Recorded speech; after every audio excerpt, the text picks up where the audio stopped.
Now, ministers have announced more funding cuts for local authorities in England next year, with their budgets reduced by an average of 1.7%. Council tax will be frozen for a third year.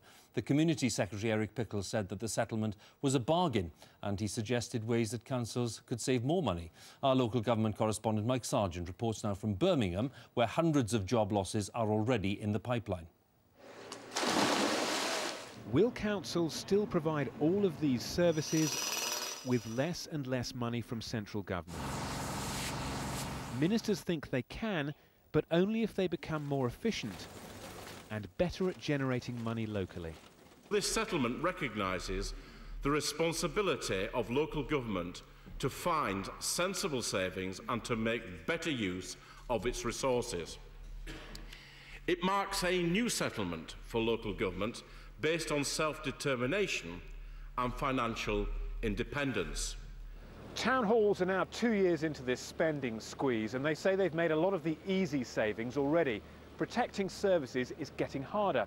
So are people starting to notice the impact of the cuts? Ron Dakin certainly has. He works for the City Council in Birmingham. Are you in fear for your job? Definitely, yeah. I don't see myself any different than anybody else. I mean, I've seen colleagues over the last 2 years go, some good, skilled people, and it's sad. Many others, though, seem much less concerned about council finances. To me personally, I don't see a massive change to my daily life because of the council cuts, to be honest. Personally, it hasn't really affected me yet, I'm very happy to say, but I feel it will do shortly. But the leaders of some of England's biggest cities are demanding an urgent meeting with the Secretary of State. They're warning of a looming financial crisis.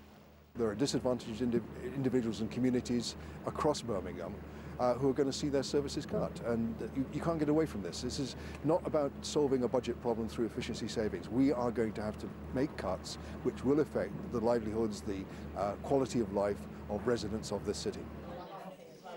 So what happens if the funding just isn't there? This training centre for social workers in Birmingham gets by with no council money at all.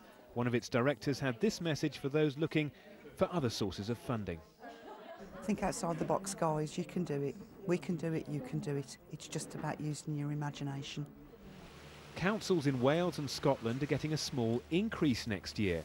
But with costs increasing all the time, local authorities in England are today facing hard choices about how to keep services going on an ever tighter budget. Mike Sargent, BBC News, Birmingham. In the United States,